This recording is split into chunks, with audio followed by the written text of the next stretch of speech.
रब से है दुआ। यहाँ पर ना दो ऑपोजिट वाले इमोशंस फील कर रहे हैं। कौन? सुभान और इबादत। एक तरफ तो इबादत है जिसकी अब शादी होने जा रही है सुभान से, क्योंकि दुआ ने ये तय कर लिया है। लेकिन इबादत को कहीं ना कहीं इस बात का एहसास है कि देखो सुभान तो मुझसे प्यार करता नहीं था, ये प्यार तो एक तरफा है, मैं ही करती थी। तो वही सुभान जो है उसकी फीलिंग्स फॉर इबादत आर टोटली ऑपोजिट। वो तो नफरत करने लगा है क्योंकि उसको लगता है कि ये जो मन्नत गायब हुई और ये अब जो शादी का पूरा स्वांग रचा जा रहा है, ये सब किया धरा इबादत का है।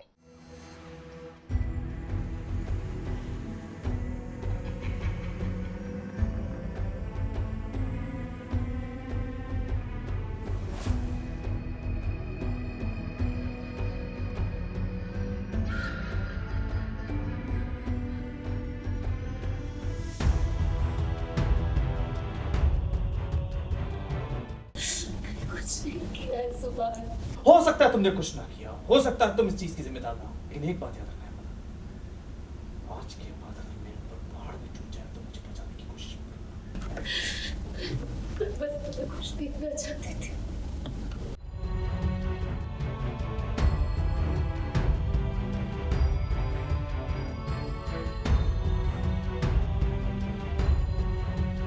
जब प्यार एक तरफा हो तो उसकी कीमत तो चुकानी पड़ती ही है, और आज कुछ ऐसा ही हो रहा है इबादत के साथ भी। अब उसे तो चोट लगी थी और सुभान उसे मलहम लगाने भी आया है, मगर ये जो प्यार है ये सिर्फ और सिर्फ घर वालों के सामने है, क्योंकि सुभान के मन में तो सिर्फ और सिर्फ नफरत है। वो इबादत से प्यार जो नहीं करता है, वो तो सिर्फ उसे दर्द देना चाहता है, और इस बात से इबादत काफी परेशान है।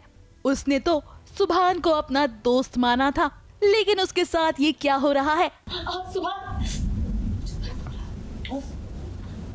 दर्द हो रहा है, ऑफ कोर्स हो रहा है, लेकिन ये दर्द दिल टूटने के दर्द से ज्यादा नहीं है। अपने आप को भी हर्ट कर लेती हो, दूसरों को भी परेशान करती हो, खुद भी परेशान हो जाती हो। Why do you do this? तो उसका भी तब गुस्सा, ये इबादत पे गुस्सा आ रहा है कि तुम इतनी अच्छी क्यों बन रही हो, जस्ट डोंट डू दिस।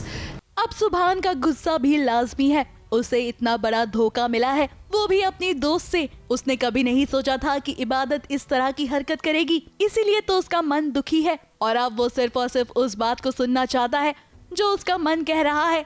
अब इबादत तो जानती है कि जिस तरह से उनका रिश्ता कायम किया गया है वो सिर्फ और सिर्फ एक तरफा है, इसीलिए तो वो काफी परेशान है। इबादत को लग रहा था कि दुआ सब कुछ संभाल लेगी, इसीलिए तो जब दुआ मलहम लगा रही थी तो उसे लग रहा था कि सब कुछ धीरे धीरे ठीक हो जाएगा।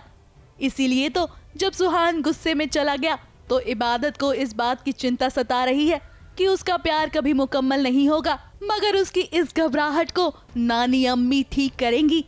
कैसे? तो जरा आप ही सुन लीजिए। अम्मी के लिए ये करना चाहिए। अम्मी की तबीयत भी खराब है और वैसे भी अम्मी ने बहुत सैक्रिफाइसेस किए हैं और वो बोलते बोलते अटक जाती है। तो इबादत को लगता है कि कुछ तो है जो पता नहीं है। इबादत के लिए क्या सैक्रिफाइसेस किए हैं अम्मी ने जो नानी अम्मी कह नहीं पा रही है। फिलहाल इबादत हम तो यही कहेंगे कि थोड़ा सा धैर्य रखिए, क्योंकि ये आप और हम दोनों ही जानते हैं कि ये सिर्फ और सिर्फ सुभान का गुस्सा है जो नजर आ रहा है। मुंबई से सोनू शुक्ला के साथ एबीपी न्यूज रिपोर्ट।